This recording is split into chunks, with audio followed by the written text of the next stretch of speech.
it up further before applying wood filler, I used this tool, which is a must-have in my toolkit. This oscillating tool, which I got a Mastercraft from Canadian Tire, but they have a ton of other really good brands that I'll list in the description box below.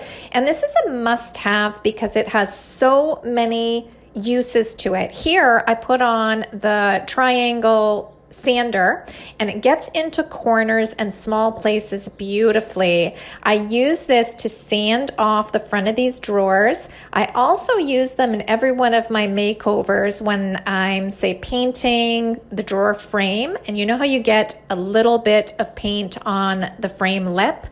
I just clean it up and it gives a really nice crisp line.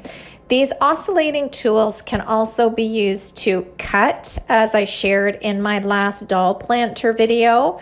They can grind, they can cut, they're great for plastic, metal, wood, they sand. There's so many uses to them. So again, I'll list a really good one down in the description box below if any of you are interested.